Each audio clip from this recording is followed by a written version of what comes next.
Japan की सहायता से उन्होंने आगे रास बिहारी बोस के सहयोग से आजाद हिंद फौज बनाई।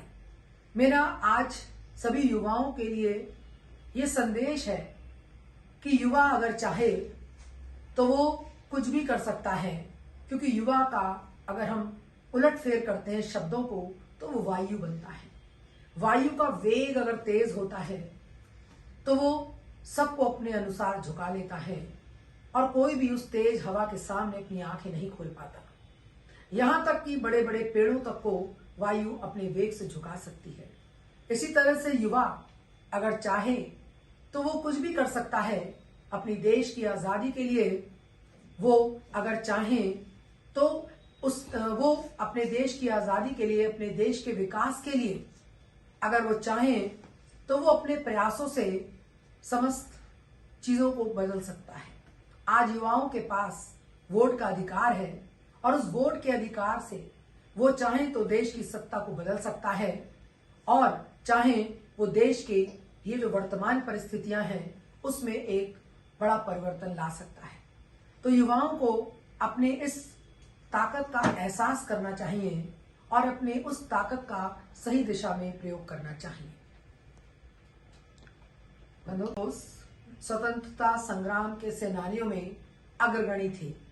उन्होंने अपनी IAS जैसे परीक्षा पास करने के बावजूद भी उन्होंने ब्रिटिश सरकार में कमिश्नर या बड़े पद पर कार्य करने से इनकार कर दिया।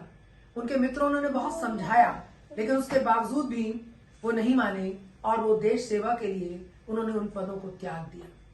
उन्होंने अपने कॉलेज के समय से ब्रिटिशर्स के अत्याचारों को देखा था, जिसकी वजह से उनके मन में युवावस्था से ही ये भावना थी कि मैं अपनी देश को ब्रिटिशर्स या ब्रिटिश कानून से आजाद करूंगा। इसीलिए जब वो अपनी पढ़ाई करके लंदन से वापस आए तो रविन्द्रनाथ टैगोर के कहने पर उन्होंने गांधी जी से मुलाकात की और गांधी जी के कहने पर और गांधी के व्यक्तित्व से प्रभावित होकर सुभाष चंद्र जो ने कांग्रेस को ज्वाइन किया और असहयोग आंदोलन जो उस समय चल रहा था, सत्याग्रह, उसमें उन्होंने जो है वो भागीदारी की और बढ़ चढ़कर हिस्से लिए। चित्तरंजन दास जी देशबंधु उनके राजनीतिक गुरु थे और ऐसे बड़े बड़े देशभक्तों की संगत में वो रहे और बाद में कांग्रेस से असहमत होने पर उन्होंने अपना एक अलग दल बनाया, फॉरवर्ड ब्लॉक, और उसके बाद जापान की सहायता से उन्होंने आगे रास बिहारी बोस के सहयोग से क्या नाम है आपका, क्या कार्यक्रम आपने बनाया? मैं doctor Charu Mehrotra, inner wheel Bareilly glow की चार्टर अध्यक्षा हूँ। आज सुभाष चंद्र बोस जी का जन्मदिन था। इस अवसर पर बरेली ग्लो के सदस्यों ने यहाँ पर एक कार्यक्रम किया। ये कार्यक्रम का उद्देश्य लोगों को सुभाष चंद्र बोस जो कि एक अग्र श्रेणी के स्वतंत्रता संग्राम सेनानी रहे, उन्होंने देश की आज़ादी के लिए अपने जीवन को न्यौछावर कर दिया, ऐसी महान शख्सियत के बारे में लोगों को बताना था, उन्हें जानकारी देना था। इस कार्यक्रम में युवाओं ने भी अपनी भागीदारी की और यहाँ पर ये बात बताना आवश्यक है कि देश को जय हिंद का नारा देने वाले सुभाष चंद्र जी ही थे। ये वो शख्सियत थे जिन्होंने कहा था कि तुम हमें खून दो, हम तुम्हें आज़ादी देंगे।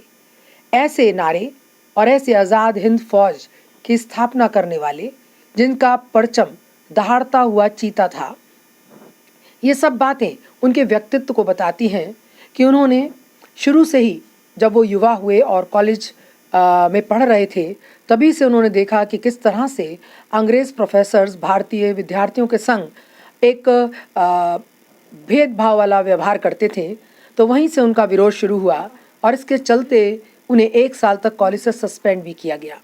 लेकिन उसके बाद आगे की शिक्षा करने के लिए ये विदेश चले गए और वहाँ पर अपने पिता की इच्छा को पूरा करने के लिए इन्होंने IAS की परीक्षा दी। सिविल सर्विसेज में उत्तीर्ण भी हुए, जो कि एक बहुत बड़ी बात थी। उस समय ये परीक्षाएं लंदन वगैरह में ही होती थीं और बहुत कम लोग इस परीक्षा में भाग ले पाते थे। इन्होंने भाग ही नहीं लिया बल्कि सफल भी हुए। लेकिन उसके बाद उन्होंने अपने पिता की इच्छा पूरी करने के बाद उनसे साफ सब शब्दों में कह दिया कि मैं अंग्रेज़ों की चाकरी नहीं करूंगा, चाहे कितना ही ऊंचा पद मुझे क्यों न दिया जाए।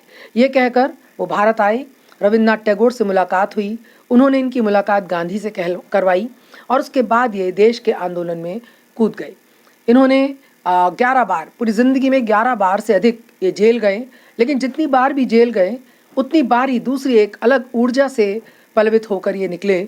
और इनकी आज़ाद हिंद फौज ने जो जापान की सहायता से इन्होंने संगठित की थी, उसका उद्देश्य यही था कि एक समानांतर फोर्स के रूप में ये काम करेगी और द्वितीय विश्व युद्ध में जब ये लड़ाई होगी तो वहाँ पर ये ब्रिटिश सरकार के खिलाफ लड़ेगी और देश की आज़ादी में हिस्सेदारी करेगी। लेकिन भाग्य को शायद कुछ और ही मंजूर था। जो उन्होंने सपना देखा था वो अपने उस सपने को देखने के लिए जीवित नहीं रह पाए। एक दुर्घटना